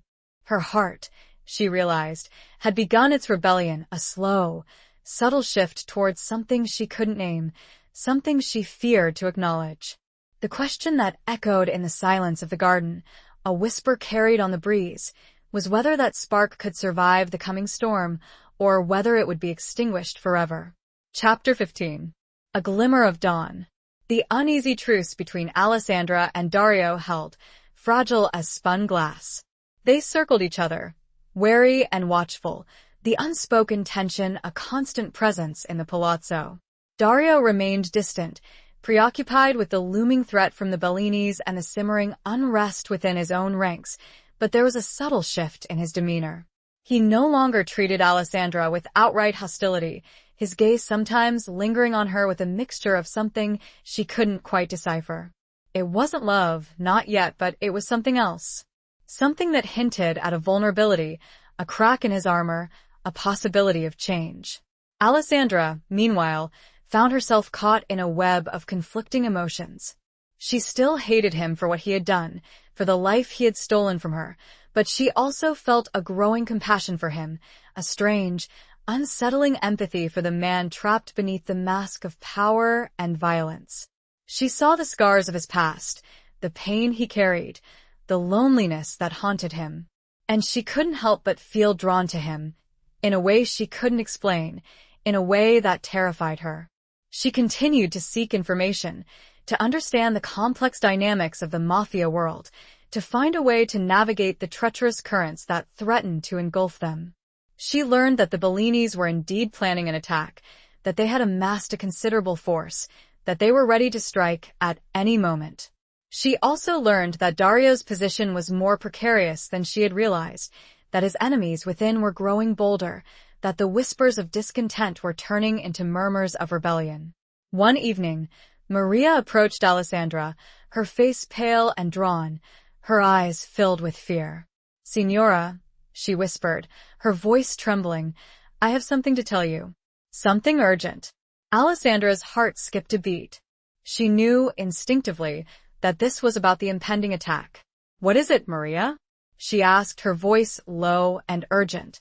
"The Bellinis," Maria said, her voice barely audible. "They're planning to attack tonight. They're going to storm the palazzo." Alessandra's breath caught in her throat. She stared at Maria, her mind reeling. "Tonight? They were attacking tonight? How do you know?" she asked, her voice trembling. "One of the guards," Maria said. "He is loyal to me. He overheard them. He told me everything." Alessandra's mind raced. She had to warn Dario. She had to tell him about the attack, about the imminent danger. But would he believe her? Would he listen to her? Or would he dismiss her warning as another act of defiance, another betrayal? She didn't hesitate. She ran to Dario's study, her footsteps echoing on the marble floor, her heart pounding in her chest. She found him standing by the window, his back to her, his hands clasped behind him. He was staring out at the city lights, his posture rigid, his thoughts seemingly far away. "Dario," she said, her voice breathless, her words tumbling out in a rush. "The Bellinis, they're attacking tonight. They're going to storm the palazzo." He turned, his dark eyes piercing her, his expression unreadable. He didn't seem surprised, didn't seem shocked, didn't seem anything. "I know," he said, his voice calm, almost resigned. Alessandra stared at him, her mind reeling. He knew? He knew about the attack and he was just standing there? You know? She asked, her voice incredulous. And you're doing nothing? He smiled, a cold, humorless smile that didn't reach his eyes. I am not doing nothing, Alessandra, he said, his voice low and menacing. I am prepared. I have been expecting this. I have been waiting for this.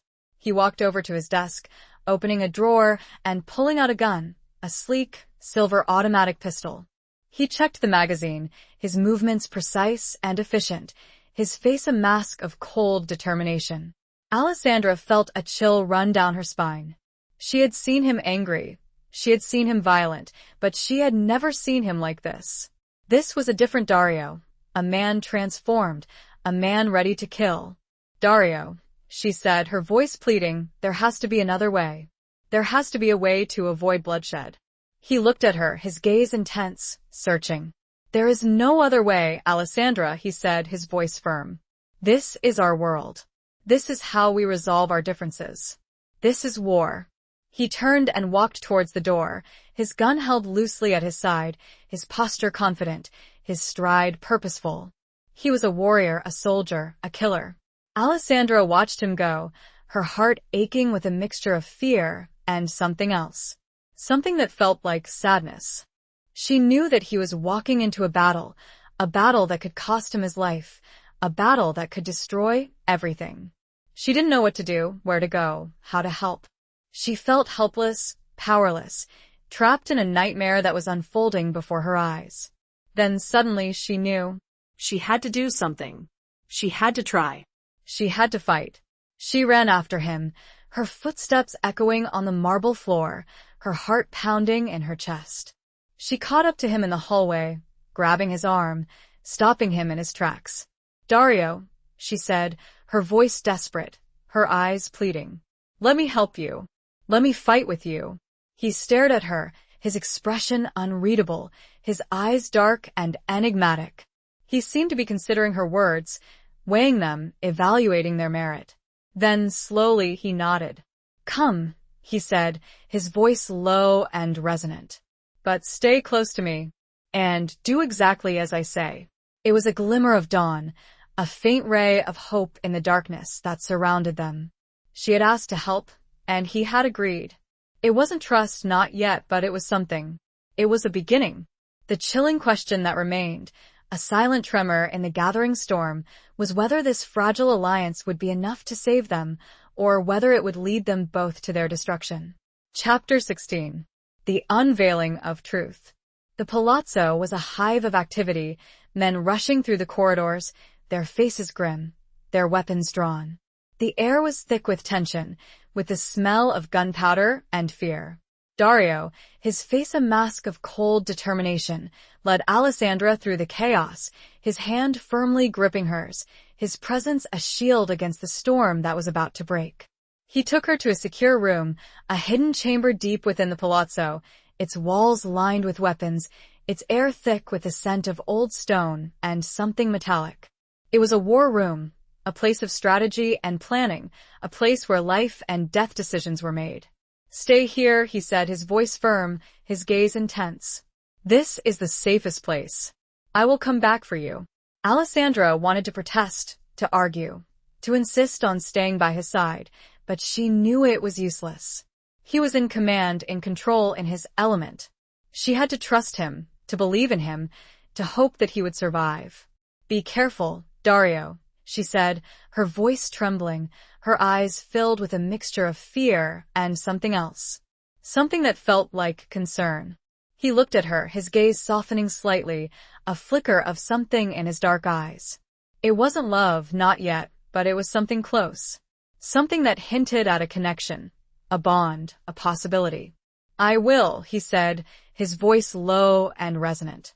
Then, he turned and left the room, disappearing into the chaos, leaving Alessandra alone in the silence, her heart pounding in her chest, her mind racing with 1,000 fears. She waited, her senses on high alert, listening to the sounds of the battle raging outside. Gunshots, shouts, screams, the shattering of glass, the thud of bodies, the sounds of violence, of death, of war. Time seemed to stretch, each minute an eternity, each second a torment. She paced the room, her hands clenched into fists, her body trembling with anxiety. She prayed, silently, desperately, for Dario's safety, for the safety of those fighting with him, for the end of the bloodshed. Suddenly, she heard a noise, a faint scraping sound, coming from behind one of the walls.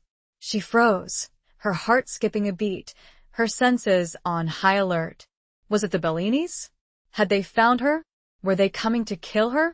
She grabbed a weapon, a small, silver pistol that lay on a nearby table, her hand trembling, her finger hovering over the trigger. She didn't know how to use it, had never fired a gun in her life, but she would defend herself if she had to. The scraping sound came again, closer this time, followed by a muffled thud. Alessandra held her breath, her eyes fixed on the wall, her body tense, ready to fight. Then, slowly, a section of the wall slid open, revealing a hidden passage, a secret doorway. And standing there, silhouetted against the darkness, was Salvatore. Alessandra's breath caught in her throat. She stared at him, her mind reeling. Salvatore? Here? In the secure room?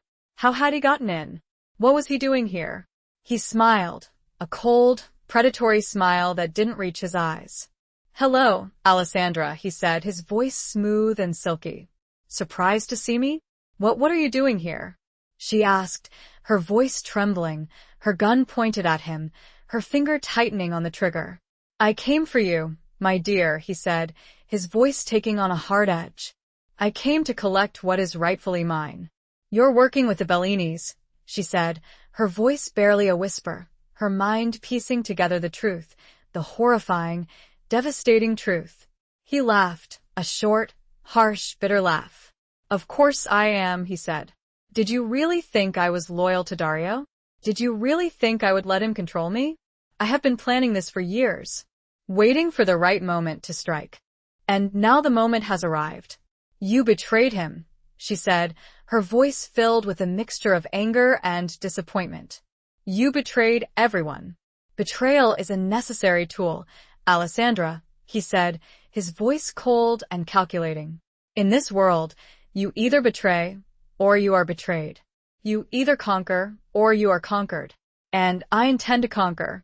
He took a step towards her, his eyes narrowed, his hand reaching inside his jacket, his intention clear. He was going to kill her. Alessandra didn't hesitate. She pulled the trigger, the gun exploding in her hand, the recoil sending a jolt through her arm. The bullet struck Salvatore in the chest, his body jerking backwards, his eyes widening in surprise, then pain. He stumbled, falling to the ground, his hand still clutching his chest, his blood staining the stone floor. He looked up at her, his gaze filled with a mixture of disbelief and hatred. "You bitch," he gasped, his voice weak, his breath coming in ragged gasps. Then his eyes closed, his body went limp, and he was still. Alessandra stared at him, her body trembling, her mind reeling, her heart pounding in her chest. She had killed him. She had killed a man. She had taken a life. The truth was unveiled, the betrayer revealed, the price of loyalty paid in blood. But the victory was hollow, the triumph bittersweet. She had saved herself, but she had also lost something. She had crossed a line she could never uncross. The disturbing realization, heavy and suffocating, was that she had become a part of the very world she had tried to escape, a player in the deadly game she had vowed to resist. The question that echoed in the silence of the room, a chilling whisper in the aftermath of violence, was whether she could ever find her way back to the light, or whether she was forever lost in the darkness. Chapter 17. Flames of Defiance. The sound of gunfire had ceased, replaced by an eerie silence that was even more unsettling. Alessandra stood there, the gun still clutched in her trembling hand, her gaze fixed on Salvatore's lifeless body, her mind struggling to comprehend what she had done. She had killed a man. She had taken a life. She had crossed a line she could never uncross. Suddenly, she heard footsteps, heavy and hurried, approaching the room.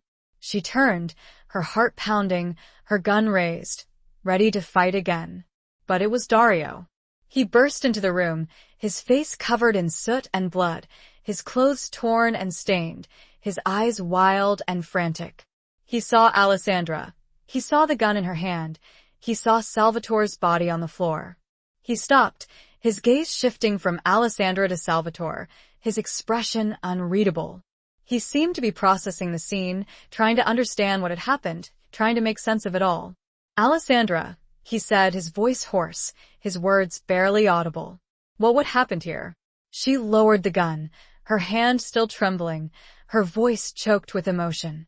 He came for me," she said, her words tumbling out in a rush. "He was working with the Bellinis. He was going to kill me." Dario's gaze narrowed, his jaw clenched, his eyes darkening with a cold, hard fury. He walked over to Salvatore's body, kneeling beside it, examining the wound, his face a mask of grim determination. "He was a traitor," he said, his voice low and menacing. "He deserved to die."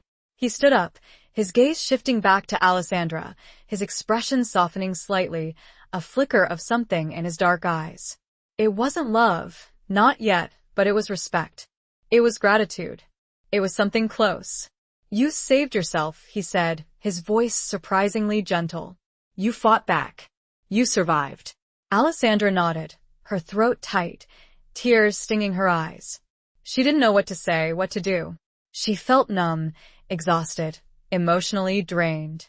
He reached out and took the gun from her hand, his touch gentle, reassuring. He placed it on the table. Then he took her hand in his fingers intertwining with hers, his grip firm but not painful. "Come," he said, his voice low and resonant. "It's over. The Bellinis are defeated. The threat is gone." He led her out of the room, his hand still holding hers, his presence a shield against the chaos that still lingered in the palazzo. The fighting was over, the battle won, but the cost had been high. The corridors were littered with bodies, the walls stained with blood, the air thick with the smell of death and destruction. As they walked, Alessandra saw the faces of the men who had fought with Dario, their expressions a mixture of relief, exhaustion, and grief. They looked at Alessandra with a newfound respect, a grudging admiration, a recognition. She was no longer just the capo's bride, the outsider, the prisoner. She was one of them. She had fought. She had survived. She had earned her place. They reached the main hall, the grand foyer, where the fighting had been fiercest. The scene was one of devastation, the marble floor covered in broken glass and debris, the walls pockmarked with bullet holes, the air heavy with the stench of gunpowder and blood. Dario stopped, his gaze sweeping over the scene, his expression grim. This is the price of power," he said, his voice low and resonant. "This is the price of loyalty. This is the price of survival." Alessandra looked at him, her heart aching with a mixture of sadness and understanding. She saw the burden he carried, the weight of responsibility, the loneliness of command. She saw the man beneath the mask, the human being behind the monster. She squeezed his hand, her touch conveying a silent message of support, of compassion, of something more. He turned to her, his gaze intense, searching. He seemed to be looking for something, questioning something, seeking something. Then, slowly, he leaned down and kissed her. It wasn't a passionate kiss, not a kiss of lust or desire. It was a gentle kiss, a tender kiss, a kiss of gratitude, of respect, of something deeper. It was a kiss that acknowledged their shared experience, their shared trauma, their shared survival. It was a kiss that sealed their bond, their connection, their alliance. It was a kiss that ignited a flame of defiance, a flame of hope, a flame of possibility. It was a flame that could either consume them or transform them. The chilling, exhilarating truth was that the flames had been kindled, and there was no turning back. The question that lingered, a silent promise in the aftermath of violence, was whether those flames would lead them to destruction or to a new beginning. Chapter 18. The Reckoning. The days following the attack were a blur of activity. The palazzo was slowly restored to order, the physical scars of the battle gradually erased, but the emotional wounds, The invisible scars lingered. The dead were buried, the wounded tended to, the survivors left to grapple with the trauma, the loss, the reality of their world. Dario, his face etched with fatigue and a lingering sadness, oversaw the rebuilding efforts, his leadership firm but compassionate, his authority unquestioned but tempered with a newfound humanity. He was a changed man, subtly but significantly.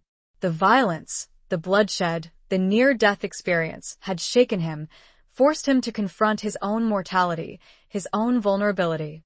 He was still the capo, still the ruthless leader, but he was also something more. He was human. Alessandra, too, was changed.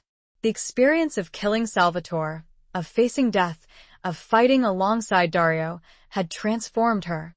She was no longer the naive, innocent girl who had been forced into a marriage she didn't want.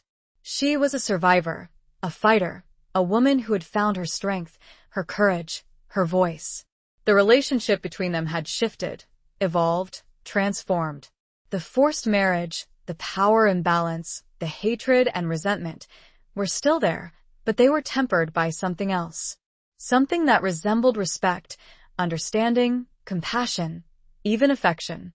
It wasn't love, not yet, but it was something close. Something that hinted at a possibility, a future, a connection that neither of them could deny. They began to talk, to communicate, to share. Dario, for the first time, opened up to Alessandra, revealing glimpses of his past, his childhood, his pain. He told her about his father, the brutal, ruthless man who had ruled his life, who had murdered his mother, who had shaped him into the man he had become. He told her about his loneliness, his isolation, his longing for something more, something different. Alessandra listened, her heart aching for him, her compassion growing with each revelation. She saw the boy he had been, the child who had been denied love, affection, security. She saw the man he could be, the man he wanted to be. She, in turn, shared her own story, her own pain, her own dreams. She told him about her family, her love for her father, her grief over his death. She told him about her hopes for the future, her desire for peace, for justice, for a life free from violence and fear. They found common ground, shared values, a mutual desire for something better. They began to build a bridge, a fragile, tentative connection across the chasm that had separated them. One evening, as they were sitting in the garden, surrounded by the blooming roses, their fragrance filling the air, Dario turned to Alessandra, his gaze intense, his expression vulnerable. "I have been thinking," he said, his voice low and resonant. About what you said. About love. About change. About a different path. Alessandra's heart skipped a beat. She looked at him, her eyes filled with a mixture of hope and apprehension. "And?" she asked, her voice barely a whisper. "And I think you may be right," he said, his voice hesitant, almost uncertain. "I think there may be another way. A better way." He paused, his gaze shifting to the roses, his jaw clenched. "But it will not be easy," he continued. "There will be resistance. There will be opposition. There will be those who will not want to change." "I know," Alessandra said, her voice firm. "But we can face it together. We can fight for it together. We can build it together." He looked at her, his gaze searching, questioning, seeking reassurance. "You believe in me?" he asked, his voice barely audible. Alessandra met his gaze, her chin lifted, her expression loving. It was a subtle shift, an unspoken acknowledgement, but it was there. The love she had spoken of, the love she had hoped for, was beginning to bloom. "I believe in us," she said, her voice filled with a newfound confidence and newfound hope. He smiled, a genuine smile, a smile that reached his eyes, a smile that transformed his face, a smile that melted her heart. He reached out and took her hand, his fingers intertwining with hers, his grip firm but gentle. "Then let us begin," he said, his voice filled with determination, with purpose, with love. The reckoning had come, the past confronted, the future uncertain. But they were together, united, ready to face whatever challenges lay ahead. They were ready to build a new world, a better world, a world where love, compassion, and justice prevailed. The question that remained, a silent promise whispered on the evening breeze, was whether they could succeed, or whether the darkness of their past would ultimately consume them. Chapter 19. Bonds Forged in Fire.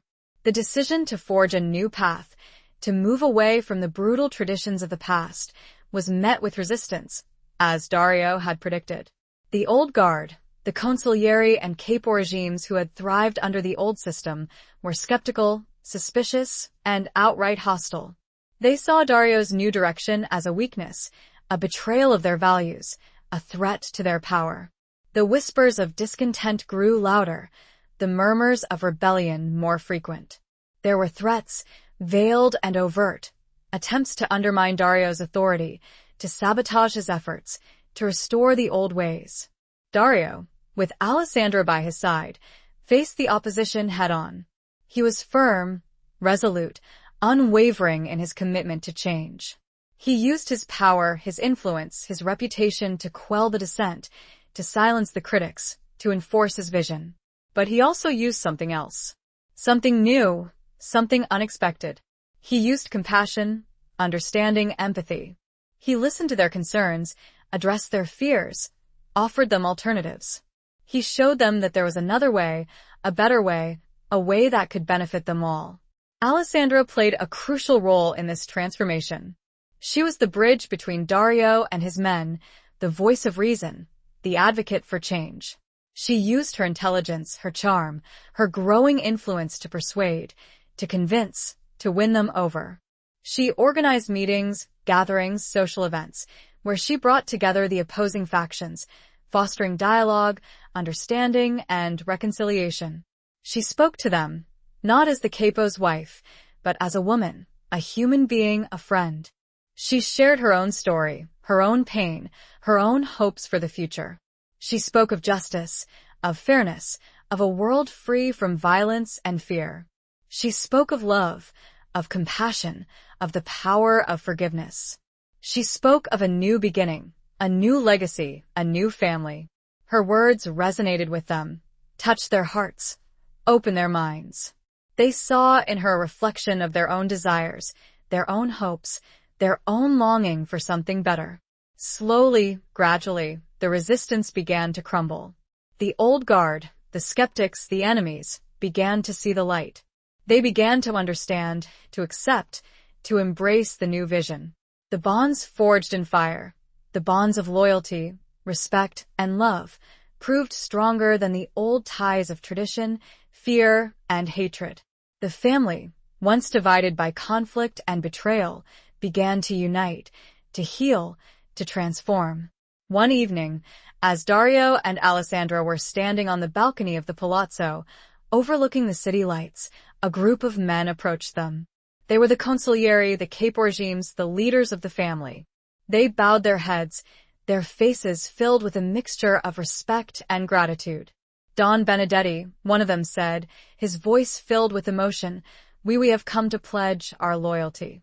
To you. And to Signora Benedetti. Dario looked at Alessandra, his eyes filled with a mixture of pride and love. He smiled, a genuine smile, a smile that reached his eyes, a smile that lit up the night. Thank you, he said, his voice filled with emotion. We accept your loyalty, and we pledge ours to you. We are one family, united, strong, and unbreakable. The men cheered, their voices echoing through the night, their hearts filled with hope, with belief, with love. Alessandra felt tears streaming down her face, tears of joy, of relief, of triumph. They had done it. They had overcome the obstacles, the challenges, the opposition. They had forged a new path, a better path, a path of peace, of justice, of love. The bonds forged in fire had proven their strength, their resilience, their power. The family, once fractured and divided, was now whole, united, and stronger than ever. It was more than that, it was hers. The chilling, exhilarating reality was that they had not only survived the flames, but had emerged from them, transformed and united. The question that no longer lingered, but shone brightly in the night sky, was not whether they would succeed, but how far they could go together. Chapter 20. A New Beginning. A year had passed since the night of the attack, a year of transformation, of healing, of building. The palazzo, once a symbol of power and oppression, had become a beacon of hope, a place of refuge, a home. The Romano and Benedetti families, once enemies, were now united, their bonds forged in fire, their future intertwined. Dario, guided by Alessandra's wisdom and compassion, had implemented sweeping changes within the organization. The brutal practices of the past were abandoned, replaced by a new code of conduct, a code based on justice, fairness, and respect for human life. The illicit businesses were gradually phased out, replaced by legitimate enterprises, creating opportunities, employment, and prosperity for the community. The transformation had not been easy. There had been challenges, setbacks, moments of doubt and fear. But Dario and Alessandra had faced them together, their love and commitment to each other, and to their vision, unwavering. Alessandra, no longer the reluctant bride, the prisoner in a gilded cage, had blossomed into a leader, a visionary, a force for change. She had found her voice, her purpose, her power. She was respected, admired, loved, not just by her family, but by the entire community. She had established schools, hospitals, charities, providing education, healthcare, and support for those in need. She had become a symbol of hope, of empowerment, of a better future. One warm evening, as the sun began to set, casting a golden glow over the city, Dario and Alessandra stood on the balcony of the palazzo, their arms wrapped around each other, their gazes fixed on the horizon. They were expecting their first child, a symbol of their love, their commitment, their new beginning. "We did it, Alessandra," Dario said, his voice filled with emotion, his eyes shining with love. "We changed things. We built something beautiful." Alessandra smiled, her heart overflowing with joy, with gratitude, with love. "We did it together, Dario," she said, her voice soft but firm. "And this is just the beginning." They kissed a long, passionate kiss, a kiss that sealed their bond, their love, their future. It was a kiss that spoke of forgiveness, of redemption, of unconditional love. It was a kiss that promised a lifetime of happiness, of partnership, of building a world where their child and all children could grow up in peace, security, and love. They turned their gaze back to the horizon, to the setting sun, to the promise of a new day.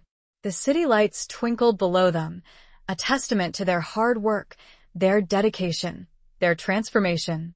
The scars of the past remained, a reminder of the darkness they had overcome, but they were healing.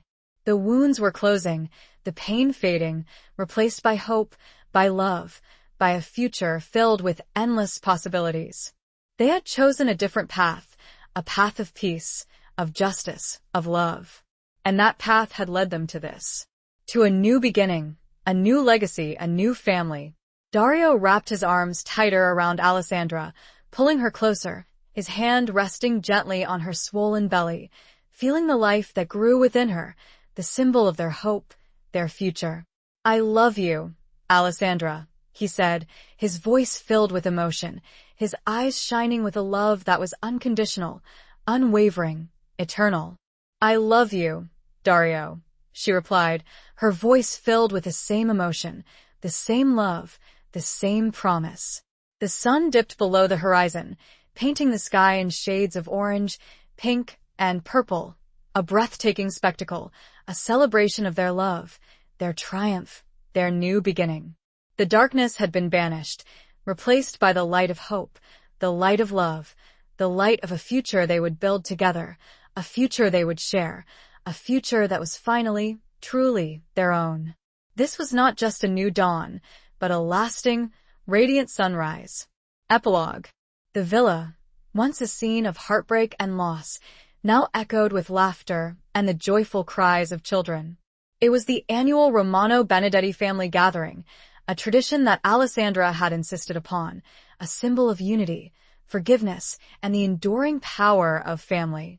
10 years had passed since the tumultuous events that had brought Alessandra and Dario together. 10 years of building, of healing, of loving.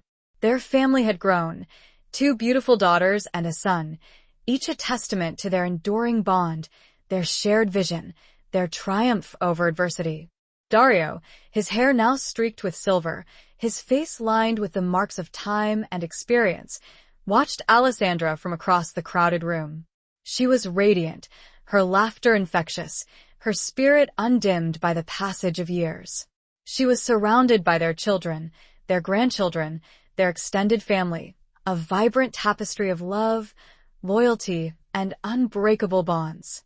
He saw the woman she had become, the leader, the matriarch, the heart of their family. He saw the strength, the courage, the compassion that had always been within her, now shining brightly for all to see.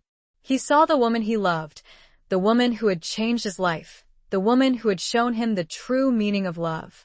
He walked over to her, his heart overflowing with emotion, his eyes shining with pride, with gratitude, with a love that had only deepened with time. He took her hand, his fingers intertwining with hers, his grip firm and reassuring. "You did it, Alessandra," he said, his voice choked with emotion. "You built this. You created this. You made this family whole." Alessandra smiled, her eyes meeting his, her love shining through, unwavering and eternal. "We did it, Dario," she said, her voice soft but firm. "Together. We built this together." Their children gathered around them, their faces beaming with happiness, their eyes filled with love and respect. They were a testament to the legacy that Alessandra and Dario had created, a legacy of peace, of justice, of family.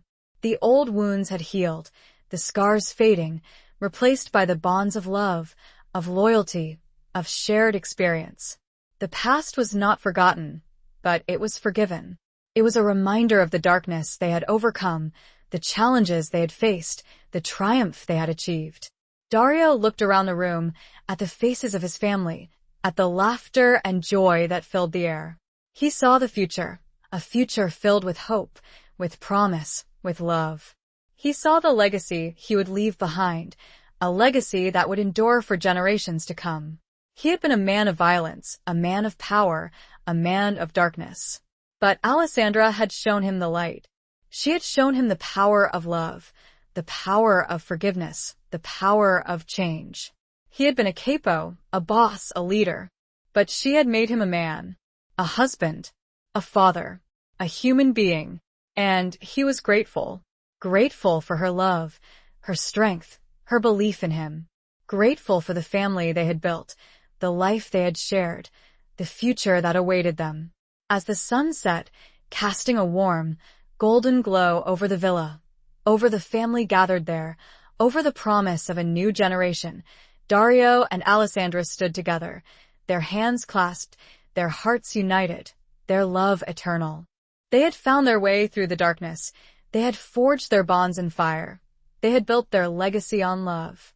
And they knew, with absolute certainty, that their story, their love story, would live on, a testament to the power of hope, the power of forgiveness, the power of a new beginning.